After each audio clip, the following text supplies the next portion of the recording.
Nous sommes les héritiers de tous ceux qui sont morts, les associés de tous ceux qui vivent et la providence de ceux qui naîtront, dit Edmond About. Dans un monde en proie à des mutations sans cesse croissantes où l'on assiste à la montée de l'incivisme et de l'insécurité, il est de bon ton et de bon augure de faire recours à l'éducation, histoire de pouvoir aider à remettre les pendules à l'heure. Cependant, force est de constater que nous assistons à la crise de l'éducation de par les témoignages des uns et des autres au sein de notre communauté. Chers téléspectateurs, bienvenue à notre émission sur Alliance TV qui consacre cette émission, ou du moins ce numéro, à la crise de l'éducation.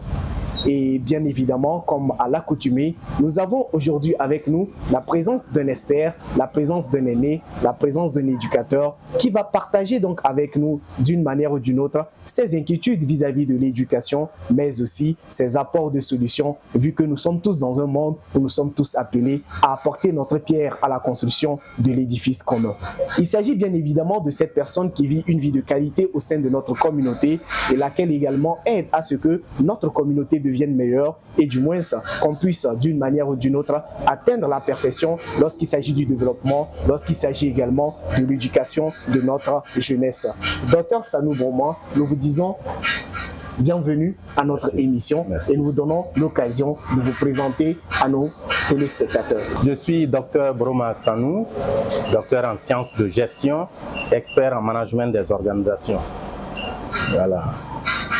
Ok, merci donc à vous d'être venu à cette émission. Merci. Et nous allons donc déjà, chef, commencer donc par la toute première question qui nous tient donc à cœur. Beaucoup de personnes, pour la plupart du temps ou dernièrement, parlent de la crise de l'éducation. Aussi bien les éducateurs, les parents, les aînés, que également les éduqués eux-mêmes. Qu'est-ce qui a changé vis-à-vis donc du système éducatif, ou du moins qu'observez-vous actuellement, ou du moins de nos jours dans notre communauté, qui vous amène à parler de la crise de l'éducation? Merci bien. Il faut reconnaître que le système éducatif a montré ses preuves jusque-là. Mais force est de constater que depuis un certain temps, le système est en train de montrer des limites parce que l'environnement a évolué. Voilà. Ce qui était valable hier n'est pas valable aujourd'hui. L'environnement a évolué. Donc, il faut s'adapter à l'environnement en perpétuelle mutation. Voilà, donc il faut améliorer aussi notre système éducatif. Ok, je vous remercie. Si nous parlons également de notre société qui est en perpétuelle évolution et en perpétuelle croissance, nous aimerons tout de même toucher du doigt ce qui a changé vis-à-vis de notre société, ou du moins c'est vis-à-vis du contexte éducatif actuel, et ce en comparaison avec le système éducatif qui a prévalu avant. Ok. Voilà. Très bien. Si on essaie de remonter un peu, les premières écoles sont venues au Burkina Faso autour des années 1900. Le colonisateur arrive, bon, il doit travailler avec ses communautés. Il se rend compte qu'il y a plus de 70 dialectes au Burkina qui sont parlés et lui il ne peut pas parler tous ces dialectes, donc du coup il va amener plutôt les communautés vers sa langue.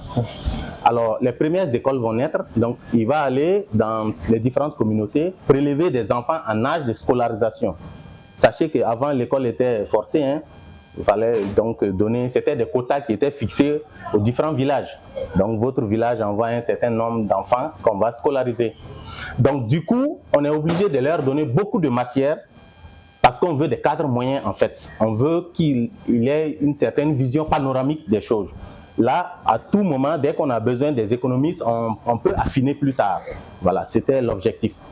Donc comme il n'y avait pas beaucoup d'apprenants, donc le peu qui est là, il faut leur donner le maximum. Donc c'est pourquoi il y avait beaucoup de matière et on donnait le maximum. Aujourd'hui, ce n'est plus ça. Les choses ont changé parce qu'aujourd'hui, l'environnement exige de la performance. Il faut des gens performants, qui sont percutants dans leur domaine. Donc on n'a pas besoin de généralistes, hein. On a besoin de ceux qui sont percutants, des experts dans leur domaine. Voilà. Mais le système actuel forme des gars moyens. Vous voyez, avec assez de matière, on est moyen, on n'est pas percutant. Voilà. Or, avec le développement, avec l'évolution rapide des choses, si vous êtes moyen, vous n'avez plus votre place dans ce monde. Il faut être excellent. Voilà. Donc, vous voyez ce qui a changé. Ok, nous vous remercions déjà donc pour cet apport. Nous retenons donc que l'école, ou du moins l'éducation formelle, a été donc apportée donc dans notre milieu par la colonisation. Oui. Le colon avait besoin des administrateurs pour lui permettre donc d'entamer au fait la construction, le développement donc de ces endroits donc qu'il a eu à découvrir, ou du moins qu'il a eu à coloniser. Tout à fait. Mais depuis lors, quand même, les jeunes ont goût, les jeunes s'intéressent davantage donc à l'éducation. Cependant, jusqu'à présent, nous n'arrivons pas du tout à avoir une bonne adaptation entre donc les débouchés, ou du moins les produits dérivés ou issus donc de notre système éducatif, avec la place du marché, avec les besoins également donc sur le marché de l'emploi, ou les besoins tout court donc de notre société. Donc j'aimerais vraiment que vous nous aidiez à savoir de façon formelle ou de façon concrète voilà ce qui a changé, et aussi donc comment cela peut être adapté de nos jours, voilà, pour permettre à ce que ce système éducatif soit plus bénéfique à notre pays, à nos communautés. Ok, très bien. Vous voyez, vous avez parlé même du marché de l'emploi. Nous ne sommes pas compétitifs parce que nous sommes moyens. Alors aujourd'hui, il faut être excellent. La moyenne, ça ne sert plus. Voilà. Alors moi, je vois qu'il y a deux choses. La première des choses, c'est la forme. Et la deuxième des choses, c'est le fond, le contenu même des modules qui sont dispensés. Quand vous prenez aujourd'hui, moi je pense qu'il y a pléthore de matières. Le nombre pléthorique de matières ne plaît pas en faveur de l'apprenant. Quand vous prenez une terminale D, pour faire le bac D, vous allez faire maths, PC, biologie, philosophie, français, histoire, géo, anglais, EPS. Ça fait combien de matières? Près de 7 matières. Évidemment. L'apprenant ne peut pas exceller dans toutes ces matières, c'est pas possible. Il va être moyen. Et c'est ce qui amène les apprenants justement à faire des calculs, des tactiques. C'est-à-dire que il va bosser dur là où il y a, surtout en fonction des coefficients, là où le coefficient est élevé, et puis il s'en va boucher là où c'est pas suffisamment bien étoffé. Vous voyez? Ou bien il passe aussi, il peut dire bon voilà, cette matière je comprends bien, donc il prend le maximum de points, il va boucher par moment même les matières de base avec ces notes là. C'est pourquoi vous allez voir des gens qui vont avoir le bac D avec de très fortes notes dans les matières littéraires et de faibles notes dans les matières scientifiques. Alors son bac là, c'est un bac littéraire ou bien c'est un bac scientifique? Du coup, voilà. Ce qui me vient en tête est la préoccupation ou la question donc de savoir si le vrai souci par rapport à notre système éducatif, c'est le nombre de matières ou la pertinence ou l'importance de certaines matières. Moi, je pense que cette pléthore de matières ne plaide pas en faveur des apprenants. Parce qu'ils ne peuvent pas se concentrer. Quand il y a beaucoup de matières, c'est énergivore, c'est chronophage. Il perd plus de temps et il ne peut pas exceller. C'est vrai qu'on nous dit souvent qu'il y a des matières facultatives. Mais ces matières facultatives, pour moi, facultatif, ça veut dire que si je veux, je fais. Si je ne veux pas, je ne fais pas. Ça n'a pas d'incidence sur mon évaluation, c'est ça? Par contre, ces matières qu'on dit facultatives, l'apprenant est évalué dans ça. Vous voyez? Alors, du coup, si vous ne bossez pas ça, vous ne pouvez pas passer. Je prends un exemple très simple. Quelqu'un qui fait le bac D, s'il a 16 ou bien 17 en maths, en PC, en biologie, et il a 0 dans les autres matières, il n'aura pas la moyenne.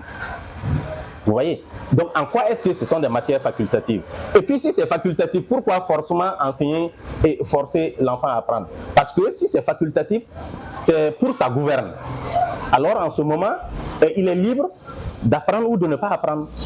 Voilà, il n'est pas évalué par rapport à ça. Donc, vous voyez, et ce système, cette méthode dilatoire qui consiste à apprendre à nous charger avec des matières, rend les apprenants moyens. Et en même temps, ça empêche de mieux connaître, de bien connaître même ce pourquoi on est là. Les Américains disent « What I'm here for ». Ce pourquoi je suis là. Les matières de base, je suis là pour ça. Tu fais bac D, maths, PC, bio, en réalité, tu es là pour ça. Donc, ce sont tes matières de base. Tu dois exceller dans ce domaine. Vous voyez? Mais la méthode dilatoire fait qu'on peut passer assez de temps, on ne maîtrise pas. Prenez par exemple l'exemple de l'anglais. On fait l'anglais de la 6e jusqu'en terminale.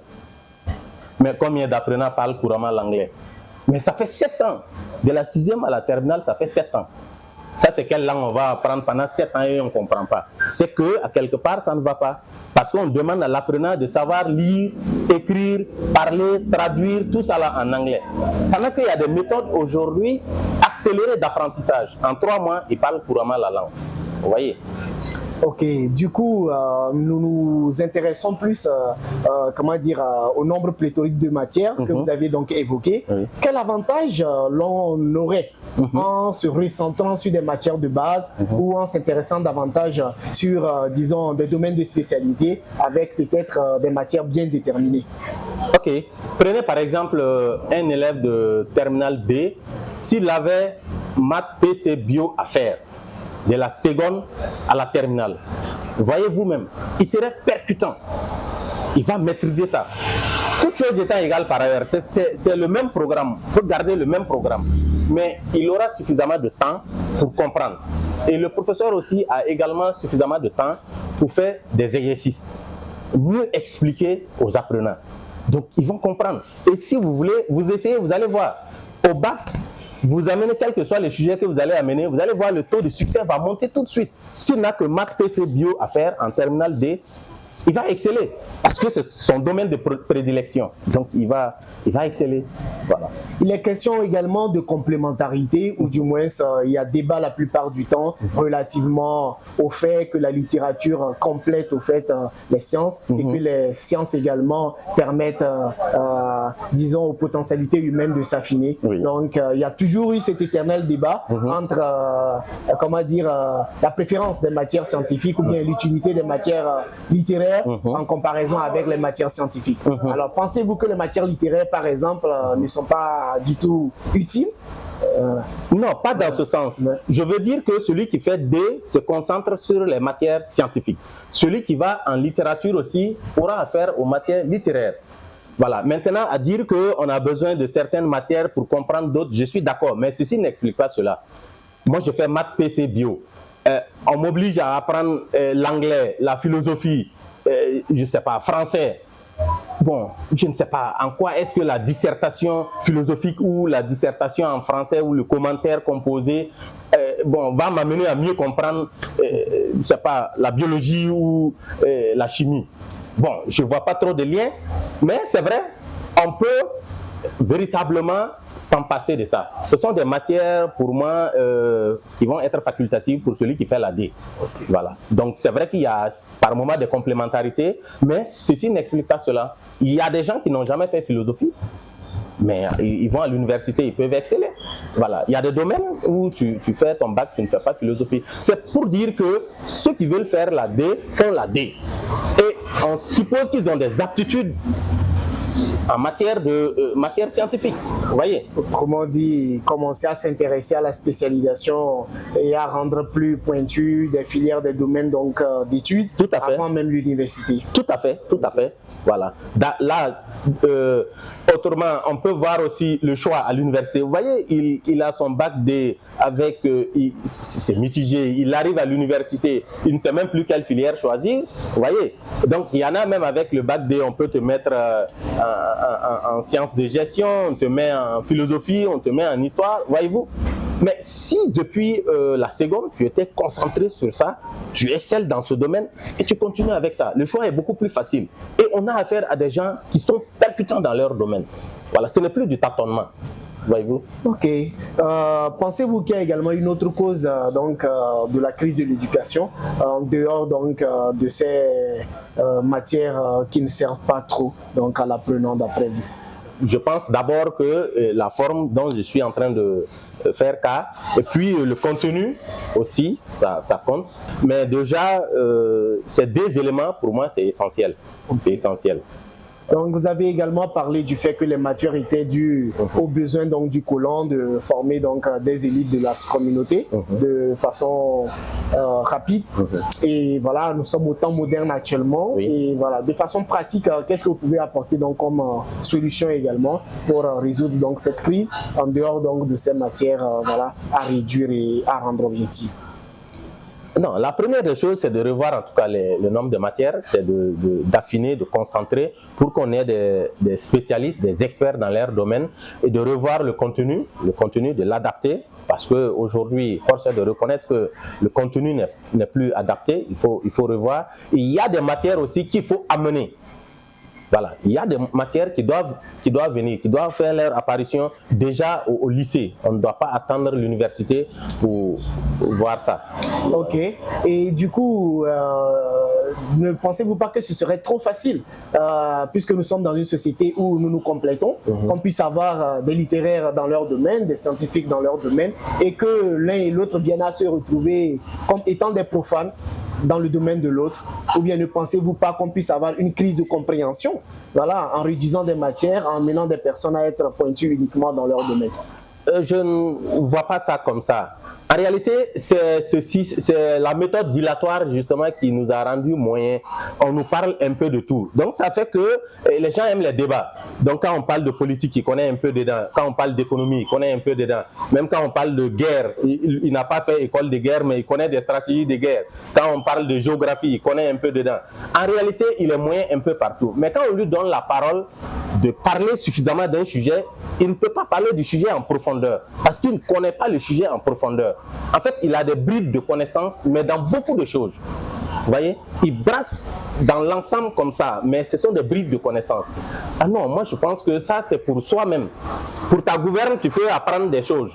Mais pour le développement du pays, vous devez être expert dans votre domaine. Moi je suis expert dans mon domaine, lui il est expert dans son domaine.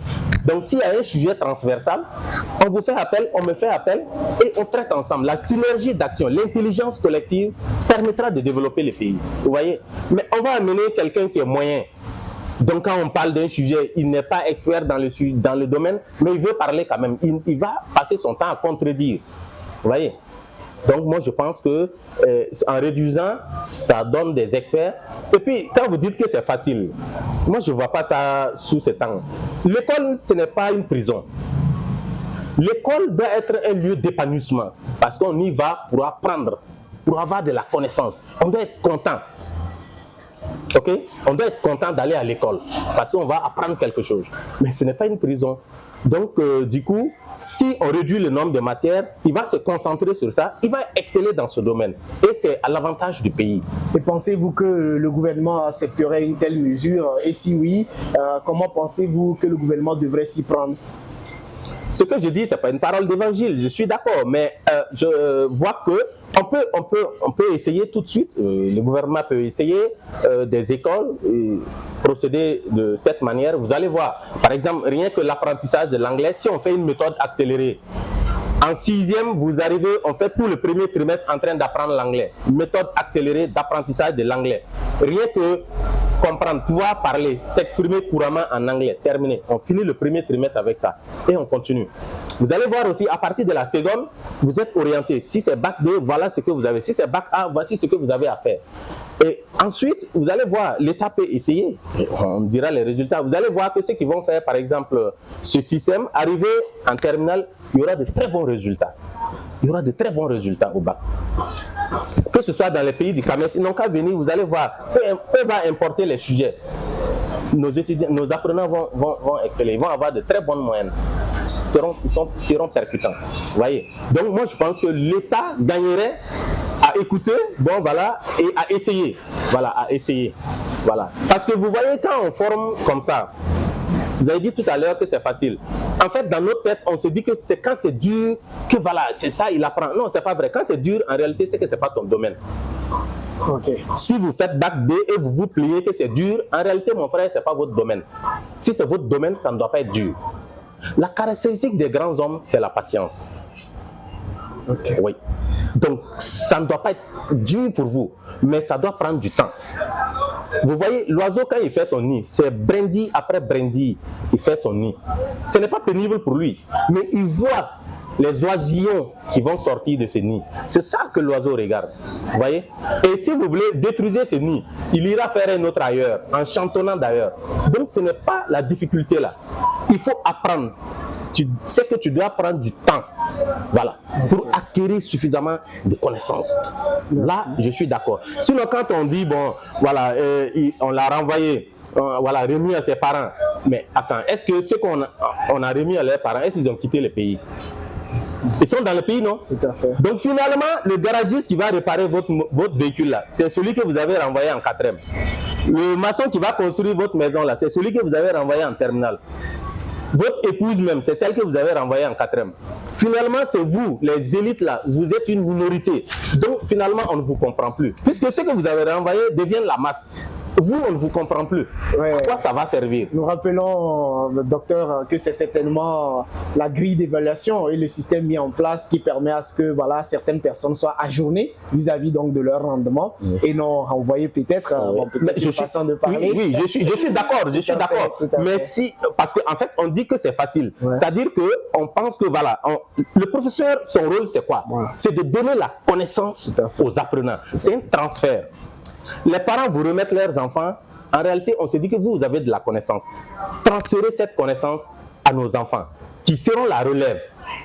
Donc, le professeur même sera content de transférer cette connaissance et voir ses apprenants monter, comprendre correctement. Mais les voir repartir à la maison, ce n'est pas ce qu'ils souhaitent. Merci beaucoup, Dr Sanon. Chers téléspectateurs, vous qui venez donc de prendre en marche donc notre émission, nous rappelons que nous sommes aujourd'hui donc avec le Dr Sanon qui nous amène à nous pencher un peu sur la crise de l'éducation en vue donc d'apporter d'une manière ou d'une autre des éléments donc pour servir de contribution à l'amélioration donc du système. Nous rappelons également que le système éducatif burkinabé a entrepris donc des démarches en vue donc de faire donc des réformes et Dr Sanon pourrait déjà peut-être nous parler de ces réformes, ce qui est peut-être insuffisant. Bon, nous ne dirons pas insuffisant, mais ce que l'on pourrait encore ajouter donc pour pouvoir donc continuer à avoir donc un système éducatif qui sert donc sa communauté.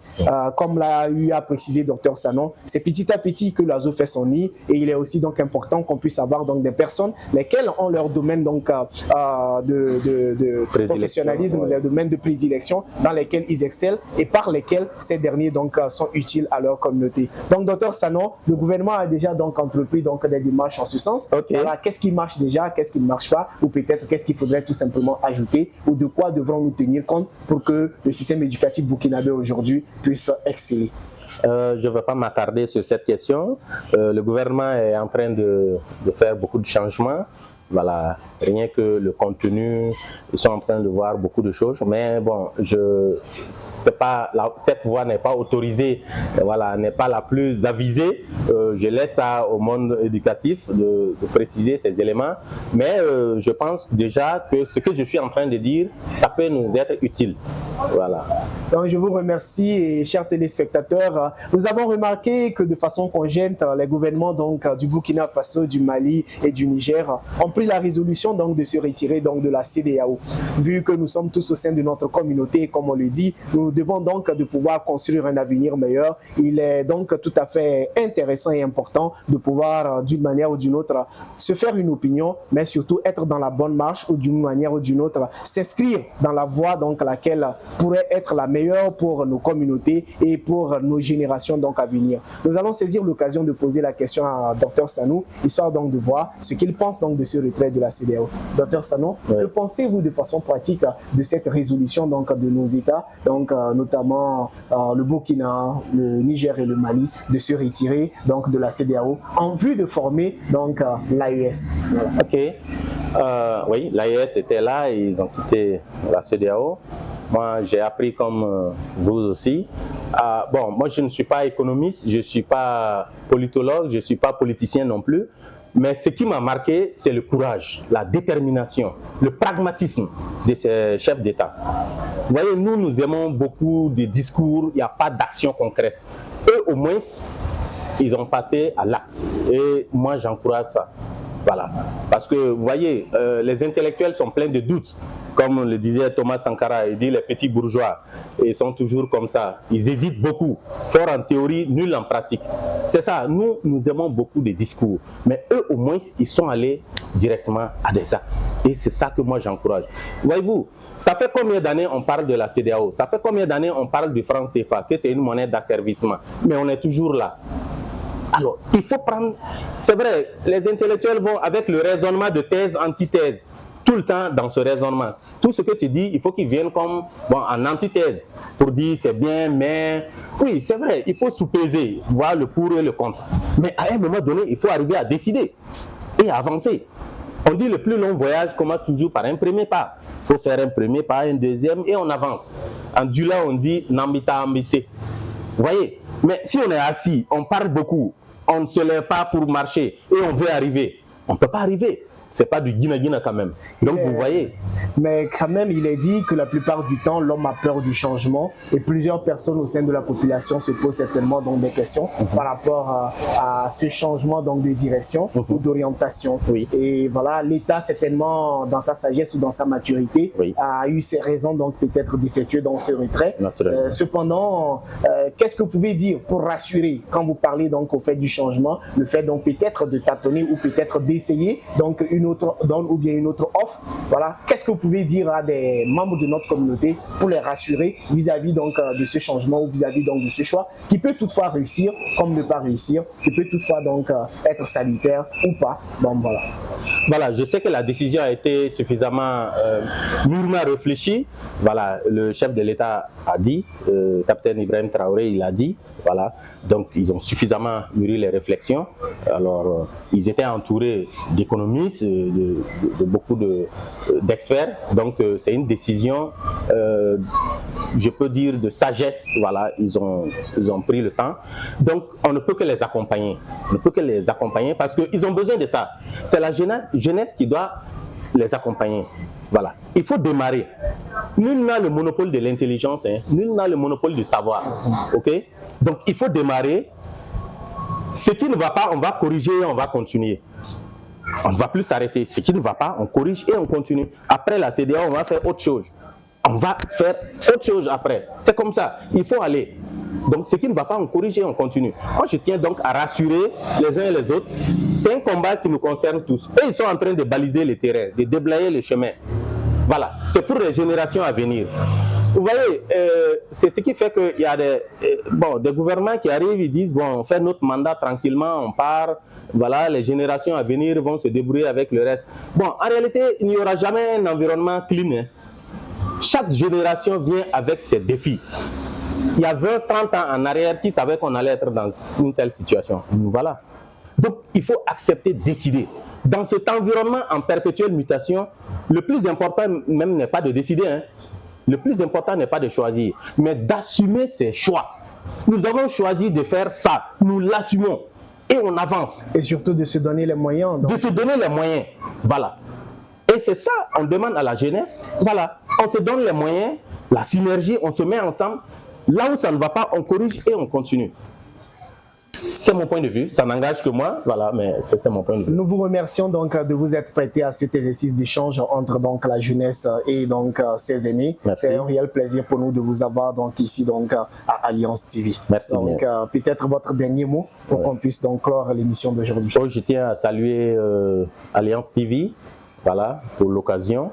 Et déjà, vous, comme on se connaît déjà, c'est bien, je tiens à vous saluer, à saluer tous ceux qui vous suivent, voilà, et à remercier nos autorités, voilà, dire que nous sommes prêts à les accompagner, et voilà, demander vraiment au bon Dieu de nous donner la paix au Faso, nous en avons réellement besoin, la paix, voilà. C'est mon dernier mot. Merci à vous. Chers téléspectateurs, amis et membres donc, de nos communautés, soucieux donc du meilleur devenir de notre communauté, de notre société. C'était donc une émission consacrée donc à la crise de l'éducation. Et comme on le dit souvent, l'initiative, aussi longtemps que la porte un tous à la besogne, se doit d'être encouragée donc, et d'être pérennisée. Donc nous osons espérer d'une manière ou d'une autre que vous nous avez donc écoutés et que vous de même vous pourrez partager vos opinions avec les autres dans l'harmonie, dans la courtoisie, dans la sympathie, pour que notre société donc devienne meilleure. Merci donc toujours de vous préoccuper donc du devenir de notre communauté. C'était Roger Atanan pour l'émission consacrée à la crise de l'éducation dans Alliance TV. Nous vous remercions.